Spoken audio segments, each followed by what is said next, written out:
శృతి హాసన్ ప్రస్తుతం కాజల్ తో కలిసి ఒక సినిమాలో నటిస్తోంది. అలాగే సమంతతో కలిసి కూడా ఒక మూవీ చేస్తోంది. అలాగే అనుష్కతో కూడా కలిసి నటించనుందని ఇటీవల ప్రచారం జరిగింది. కానీ అది అబద్ధమని అంటున్నాడు రాజమౌళి. రాజమౌళి సినిమాలో శృతి హాసన్ లేదు. గబ్బర్ సింగ్ బ్యూటీ శృతి హాసన్ బాహుబలిలో సెకండ్ హీరోయిన్ గా సెలెక్ట్ అయిందనే రూమర్ ఫిల్మ్ నగర్ లో ఈ మధ్య హాట్ టాపిక్ గా మారింది. ఈ వార్తలో నిజం లేదని తేలింది.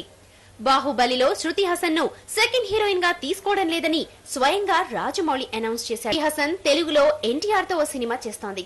ఈ మూవీలో సమంతతో కలిసి నటిస్తోంది. అటు రామ్ చరణ్ హీరోగా నటిస్తున్న ఎవడు సినిమాలో కాజల్ తో కూడా కలిసి నటిస్తోంది. వీరితో పాటు రవితేజ బలుపు సినిమాలో అంజలితో స్క్రీన్ షేర్ చేసుకుంటోంది. సో బాహుబలిలో కూడా అనుష్కతో కలిసి శృతి హాసన్ నటిస్తుందని పుకార్లు షికార్లు. గబ్బర్ సింగ్ సక్సెస్ తో హిట్ హీరోయిన్ గా పేరు తెచ్చుకున్న శృతి హాసన్ బోలెడంత క్రేజ్ ఉన్నా ఇప్పటికీ కథకే ఇంపార్టెన్స్ ఇస్తోంది. తన క్యారెక్టర్ బాగుంటే మరో హీరోయిన్ తో స్క్రీన్ షేర్ చేసుకునేందుకు ఏమాత్రం అభ్యంతరం లేదని చేతలతో చూపిస్తోంది.